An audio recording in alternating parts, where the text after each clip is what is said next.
লাওয়াছড়া পাহাড়ে ট্রেন আটকে গেলে কিভাবে আমরা ট্রেন উঠিয়ে নিয়ে আসি দেখতে হলে সম্পূর্ণ ভিডিওটি দেখেন। আসসালামু আলাইকুম। এখন আছি লাওয়াছড়া পাহাড়ের উপরে, রাত বাজে 2:30। দেখতে পাচ্ছেন ট্রেনটি হুইল স্লিপ করে দাঁড়িয়ে গেছে। হুইল স্লিপ করতে করতে আর উপরের দিকে উঠতে পারতেছে না।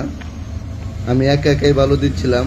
এটি দেখে গাড়ি থেকে দুইজন বড় ভাই নেমে আসে আমাকে সহযোগিতা করার জন্য। তো এই ফাঁকে ভিডিওটি করা। দেখতে পাচ্ছেন নাইলার উপর বালু দিচ্ছি। বালু দিলে লোকোমোটিভ বালুর উপরে আসলে হুইল স্লিপ করে না, কম করে আর কি। এখানে অনেকটাই আপগ্রেড, তাই লোকোমোটিভটি উপরের দিকে উঠতে পারতেছে না। এখন আছি লাওয়াছড়া পাহাড়ের উপরে, জনমানবহীন এলাকা। এখানে কোনো মানুষজন নাই, আশেপাশে কোনো মানুষজন নাই। গা থমথম করছে। একাই যখন দিচ্ছিলাম, বালু দিচ্ছিলাম, তখন অনেক ভয় পাচ্ছিলাম। এই ফাঁকে তো এই বড় ভাই দুজন আসায় একটু সাহস হয় যে সমস্যা নাই, সাথে তো কেউ আছে। অনেকে প্রশ্ন করেন যে হুইল স্লিপ করে বালু দেওয়া হয় কেন, এছাড়া কি অন্য কোনো ভাবে ওঠানো যায় কিনা, বা পিছনে ইঞ্জিন দিয়ে ঠেলে ওঠানো যায় কিনা। আসলে আমাদের দেশে যে অবস্থা বর্তমানে, যে প্রত্যেকটা গাড়িতে একটা ইঞ্জিন দেওয়াই কষ্টকর। এই ইঞ্জিন নিয়ে ঢাকা যাবো, সকালবেলায় দেখা যাবে এই ইঞ্জিন নিয়ে আবার জয়েন থেকে আসতেছে। তাই ইঞ্জিন স্বল্পতার জন্যই চাইলেও দুইটি ইঞ্জিন দেওয়া সম্ভব না। আর বালু দেওয়া হয় কারণ হলো বালু দিলে হুইল স্লিপ কম করে, হুইল স্লিপ করে না। আর বালু দিলে যে পাতার কারণে হুইল স্লিপ করতেছিল, সেই পাতাগুলা দেখাই যায়, পরে আর হুইল স্লিপ কম করে। গ্রিপ তৈরি হয় যাতে উপরের দিকে উঠতে পারে, শক্তি করতে পারে আর কি। তো এইভাবে আমরা বালি দিচ্ছি যতক্ষণ না সামিট পর্যন্ত যাই। এই লাইন দিয়ে একটু দিয়ে দেন সামনে দিকে, তাহলে আল্লাহ জানে কতক্ষণ লাগে আজকে পাহাড়ে। এখন কিলোমিটার নম্বর 295 আছি। এই বড় ভাই অনেক কষ্ট করতেছে আমাদের জন্য। মূলত সিলেট থেকে ছেড়ে আসার পরেই বুঝতে পারছি যে আজকে হয়তো বা পাহাড়ে আটকে যাবে, কারণ লোকোমোটিভের স্পিড কম ছিল। অনেকে অনেক কথাই বলে, কিন্তু আমরা সর্বোচ্চ চেষ্টা করি যাত্রীদের ভালো সার্ভিস দেওয়ার জন্য। অনেকে বলে যে স্যান্ডবক্স নাই, এটা নাই, সেটা নাই, কেন নাই। তো কেন নাই এই জবাব তো আমরা দিতে পারবো না, তবে আমরা চেষ্টা করতে পারবো সর্বোচ্চ যাত্রী সেবা দেওয়ার জন্য। এখন আমাদের স্যান্ডবক্স গুলো অনেক পুরাতন হয়ে গেছে, সেই কারণে এখন আর ওই আগের মতো কাজ করে না। আর লোকোমোটিভ এটার বয়স অনেক অনেক বয়স হয়ে গেছে।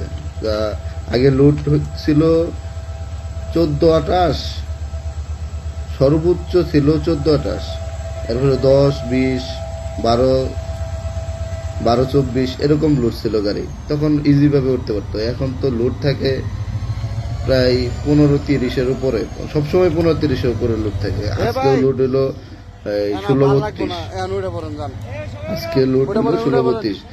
এত লোড নিয়ে আগের ইঞ্জিন গুলোই আছে, আমরা তো ইঞ্জিন চেঞ্জ করতে পারি না। আগের ইঞ্জিন গুলোই সেই সক্ষমতা নিয়ে চলে, তাহলে কিভাবে ভালো সার্ভিসের আশা করবো। যেহেতু লোড বাড়ছে, সার্ভিস টাইম বাড়ছে, একই লোকোমোটিভ দিয়ে বারবার কাজ করা হচ্ছে, তো সার্ভিস তো একটু কমবেই। তো আমরা তো আপ্রাণ চেষ্টা করে যাচ্ছি যে আপনাদের যাত্রী সেবা মান বাড়ানোর জন্য। এখানে এই যে বালি যে দিতে দেখতেছেন, যে আমরা বালি দিচ্ছি, কেন দিচ্ছি? তাড়াহুড়া করার জন্য। তারা এই গাড়িটা ব্যাক করে আবার পিছনে স্টেশনে নিয়ে ফুল ছোটলে আবার আইসে আবার চেষ্টা করা, বারবার চেষ্টা করা, এগুলো করার থেকে আমরা চেষ্টা করতেছি যাতে একবারে উঠিয়ে নিয়ে আসা যায়। তো সবাই ভিডিওটি দেখতে থাকেন। লাওয়াছড়া পাহাড় যারা দেখতে চাইছেন, যে লাওয়াছড়া পাহাড়ের উপর রাত্রেবেলা ভিডিও দেখতে চাইছিলেন, এই পাহাড়টি মূলত এমন একটা জায়গায় অবস্থিত, আশেপাশে মানুষজন কম আছে।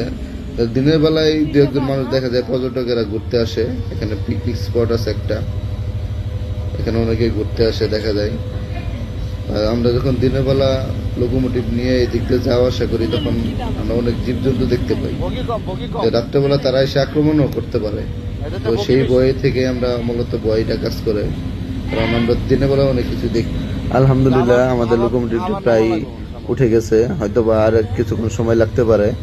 এখানে আমাদের বেশ কয়েকজন গাড়ি থেকে নেমে আসছে, তো এখন বইয়ের কিছু নেই, বই পাইলেই বই। আসলে যখন আশেপাশে কোনো মানুষজন না থাকে, নীরব থাকে, শুধু লোকোমোটিভে আলো ছাড়া এখানে আর কোনো ধরনের আলো নেই, স্বাভাবিকই যে কোনো মানুষের ভয় লাগতে পারে।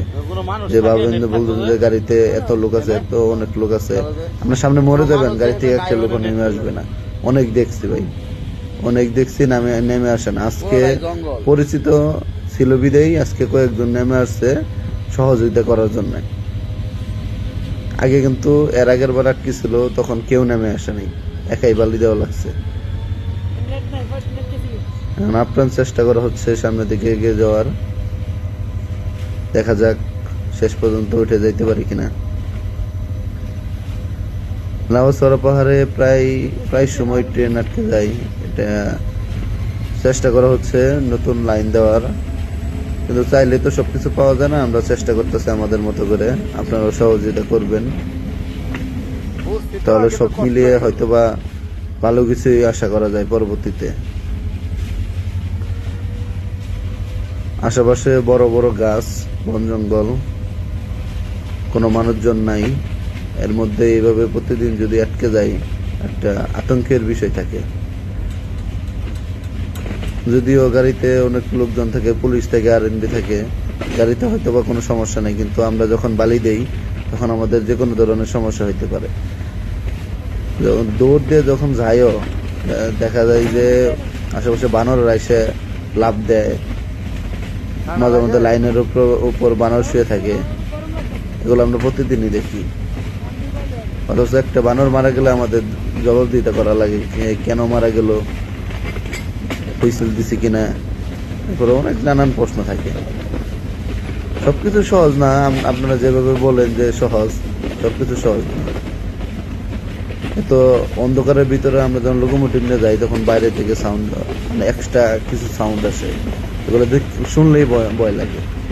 এই পাহাড়ের উপরও অনেক অভিজ্ঞতা আছে, সবকিছু তো শেয়ার করা যায় না ভিডিওতে। বৃষ্টির দিনে সবচেয়ে বেশি সমস্যায় পড়ি, বৃষ্টির দিনে সব থেকে বেশি সমস্যায় পড়ি। তো সবাই ভালো থাকবেন, সুস্থ থাকবেন, সাথে থাকবেন। আর ভিডিওটি যদি ভালো লাগে অবশ্যই লাইক, কমেন্ট, শেয়ার করতে ভুলবেন না। আসসালামু আলাইকুম, আজকের মতো এই পর্যন্ত।